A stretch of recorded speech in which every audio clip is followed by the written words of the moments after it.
Skinner, and today I'm talking about things I wish I did differently in my own novel, Swapping Secrets. What was that hand motion? I don't even know what I'm doing with these. It's just like, they're there.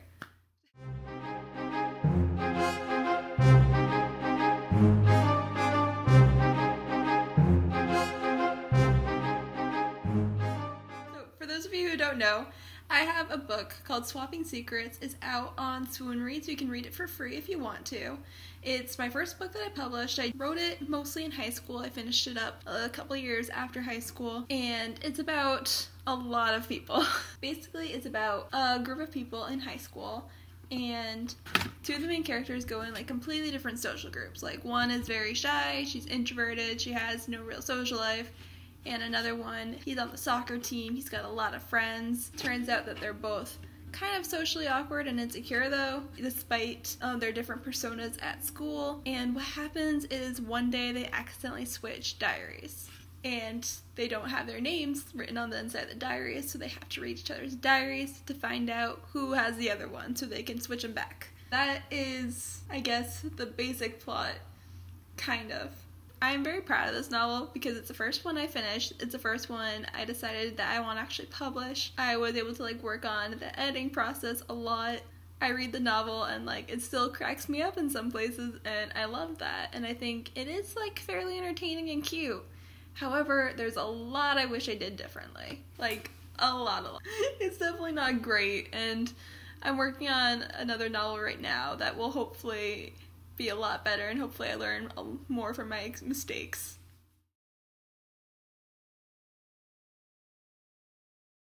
One thing I wish I did differently was I wish I had more of a plot. There are some scenes where things happen and there's definitely a story, but most of the scenes has nothing really happen. Somebody commented on how my book is just about a bunch of people talking about a bunch of other people, and that's really true. I'm not sure how to fix it though. There were so many more events I could have put in. I could have put in a dance scene for whatever reason, or maybe somebody had a presentation in school, or anything. I have events. Kirk gets into a car accident, Samantha saves him, and that's where they really started to connect and everything. Well, kind of. And then there's a party scene and stuff, so there are scenes where things happen, but I feel 75% of the story is people talking about other people and planning things that will happen in later scenes. I also wish I had developed Miranda's character a lot more and had featured her as a more prominent character and gave her a better love story. Her character is usually not seen as sympathetic in most teen romances because she starts out as kind of a mean girl. She's very sexually active, and later you find out more about her. She gets more depth to her character. She turns out to be pretty nice overall, and I kind of wish that I had done way more with her character. She's emotionally immature. She does mean things sometimes, but she's a high school student. The thing is, she learned from her mistakes.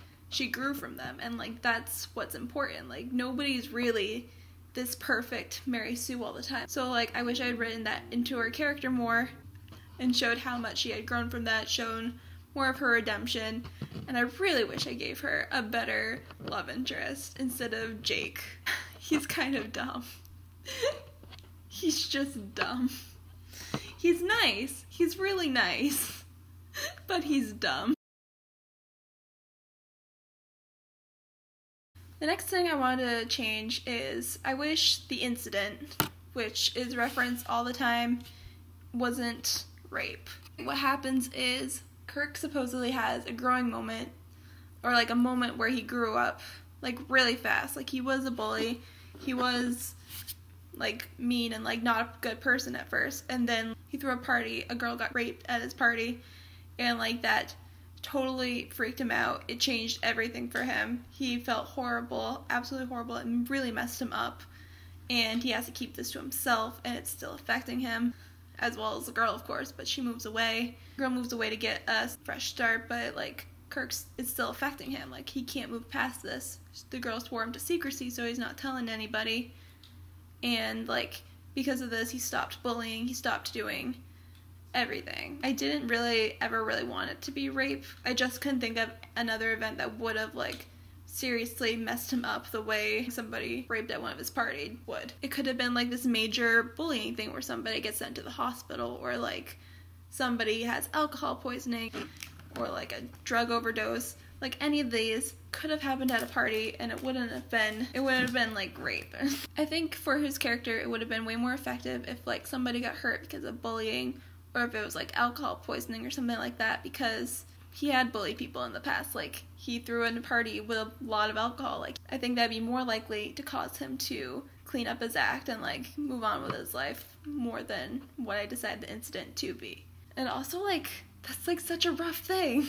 I don't think I tackled that topic well at all. So I kind of wish I just didn't tackle it at all and put it in a novel. Another thing I wish I had done was made it more contemporary. Like, it takes place now, and like there is some contemporary things that happen. Like, they talk about Facebook, and they go on a Facebook profile at one point, and they have cell phones. That's about it though. There's not much going on that's like very contemporary. Like obviously the main character is like writing diaries instead of blogs, and somebody said that was old-fashioned. Like one of my beta readers said that was old-fashioned, and like I kind of disagreed because you need that for the story, and like people still write in regular diaries. But what happened was they were watching Hitchcock movies. They all listened to 80s rock and jazz music. They all were watching The Breakfast Club. Like, these were the references I was doing, were like the 80s and farther back in time. Like, the most contemporary references were from the 80s in this book that supposedly takes place in the 2010s. I wish I had like changed that so it's more contemporary. Like obviously I don't want to date it really fast. Like if I had said something about how they all loved The Wanted or like Twilight, then that would have dated it pretty fast. But like I could have done some more established references that are still relevant to like today's youth. I sound so freaking old. That are like still relevant to like, nope, still sound old. Just more references that are relevant and contemporary. Like, they could have talked about Maroon 5 or Mean Girls. These are like timeless stuff, or like timeless enough where it still rings true because they've been around for a while and like they're probably not going to die out anytime soon. Like if I had talked about that instead of CCR and The Breakfast Club and Dial M for Murder, it might have been better. That's it. That's what I got. I also wish I had showed Samantha's social isolation a lot more. Because the thing is, Samantha has no close friends. Her dad is like really worried about her because of this, to the point where when he goes on a business trip, he has it arranged so that she will spend, for that time, she stays with Kirk and Jessica, like two teenagers who are in her class, because he and their parents are like all friends, they're all co-workers, they're all going on the business trip together. So he's just like, sends his daughter to be with this teenage boy and teenage girl and be like, have fun. Very little supervision for like the next 2 weeks. Don't kill anybody. And that just seems crazy, honestly. I wish I had like shown more about why her being so introverted. Not introverted's not even the right word, because she was just like socially isolated because she had no friends. She spent her days in like the library. She was anxious every time she talked to people outside of class, and I wish I had shown more. Instead, like I showed her at a homecoming thing where like, yeah, she's nervous around talking to people. She's not exactly making small talk, but like she's interacting with people. I showed her in class making small talk around a school assignment with one of her classmates. Like I showed that, and I didn't want her to be like this completely socially awkward person, but at the same time I wish I had shown the extent of her isolation a bit more and made it a little bit more extreme to explain why her dad would actually leave her in a house with other teenagers without supervision. That's about it. If you want to read Swapping Secrets, then please do so. It's on Swoon Reads. Do you agree with what I should do differently? Do you think I should do other things differently? I am sure you will find plenty of other things I should have done differently. I would love it if you went and you gave it a review. Bad review, good review, all's good. It's on Swoon Reads. You can read it for free. Alright, folks. I'm gonna be back with shoutouts in 1 second. Hello, everybody. I'm back with the shoutouts for people who commented on the Disney Princess tag. So, a huge shout out and thank you to the Backlog Quest, Celebrity Read Shush, and Mapmaker Danny, or Danny, sorry, one of those.